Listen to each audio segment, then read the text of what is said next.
बस्ती जिले के रामनगर ब्लॉक क्षेत्र के ग्राम पंचायत परसौलिया राय में बड़े भ्रष्टाचार का मामला निकलकर सामने आया है।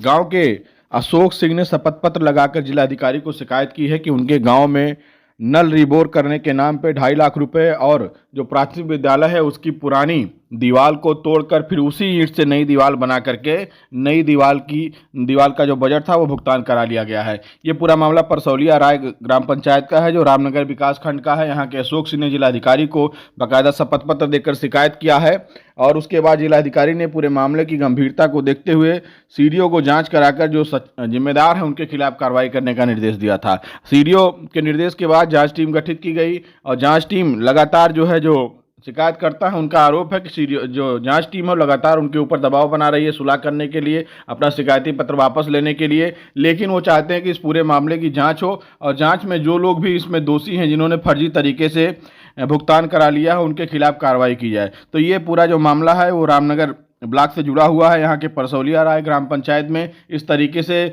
गांव के ही अशोक कुमार सिंह ने शिकायत की है डीएम से और डीएम के निर्देश के बाद सीडीओ ने जांच टीम गठित की है। लेकिन जांच टीम द्वारा अपनी जिम्मेदारियों का निर्वहन सही तरीके से नहीं किया जा रहा है, ये कहना है जो गांव के हैं अशोक सिंह। उनका ये कहना है कि लगातार जो है गांव की जो सरकारी मद है उसका नुकसान किया जा रहा है, भ्रष्टाचार का यहाँ पर बोलबाला चल रहा है और अगर निष्पक्ष रूप से जांच की जाए तो जो जिम्मेदार हैं, जो दोषी हैं, उनके खिलाफ कार्रवाई होगी। अब देखना यह होगा कि क्या इस पूरे मामले में जो जिम्मेदार हैं, जो जांच टीम गठित की गई है, वो कार्रवाई करती है या ऐसे ही ठंडे बस्ते में पूरे मामले को डाल दिया जाता है। देखिए ये दीवार दिखा रहे हैं जो प्राथमिक विद्यालय की दीवार है जिसको तोड़ करके फिर उसी ईंट से नई दीवार बना दी गई है और जैसा कि आरोप है अशोक सिंह का कि नई दीवार का और नई ईंट का पैसा खारिज कर लिया गया है।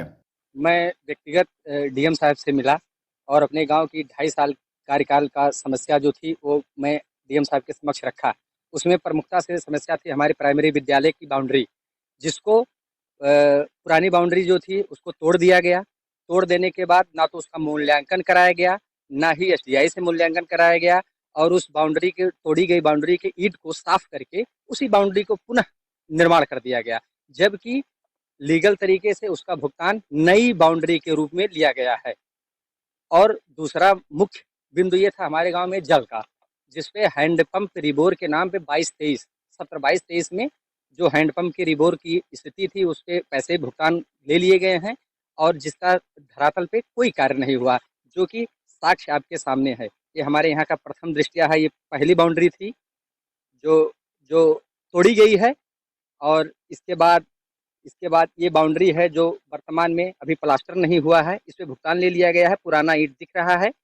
और इसके साथ ही ये हैंडपंप हैं जो पानी देने में असमर्थ हैं। वर्तमान की स्थिति ये है और मौके पे अगर देखा जाए अधिकारियों के द्वारा तो ये साक्ष्य हम प्रस्तुत कर सकते हैं। उसमें डीएम साहब ने सीडीओ साहब को मार किया था, सीडीओ साहब ने डीपीआरओ सर को मार किया था, डीपीआरओ सर ने टीम गठित की थी। उसमें जो 3 सदस्यीय टीम है वो लोग अपने अधिकारियों को बचाव पक्ष रखते हुए और अपने लोगों को सेफ करते हुए हमारे ऊपर बहुत तरीके से फ़ोन कराया जा रहा है, बहुत प्रकार से प्रेशर दिलाया जा रहा है कि आप इस आवेदन को उठा लीजिए, आप समझौता कर लीजिए, आप लिख के दे दीजिए कि हम कार्य से संतुष्ट हैं। अगर हम संतुष्ट हो जाते हैं तो मेरा ग्राम सभा कैसे संतुष्ट होता? हम सबको कैसे संतुष्ट करेंगे कि यहाँ से पानी निकलना चालू हो गया, आपको पानी मिलना चालू हो गया। विद्यालय की बाउंड्री अगर गिर जा रही है तो वहाँ गरीब परिवार के बच्चे मर जाएंगे, उसका जिम्मेदार कौन होगा? अधिकारी लिख के दे दे कि अगर बाउंड्री गिरती है, बच्चे मरते हैं तो उसके जिम्मेदार हम स्वयं होंगे। ये लिख करके दे दिया जाए तो मैं भी लिख के दे दूंगा कि मैं इस कार्य से संतुष्ट हूँ।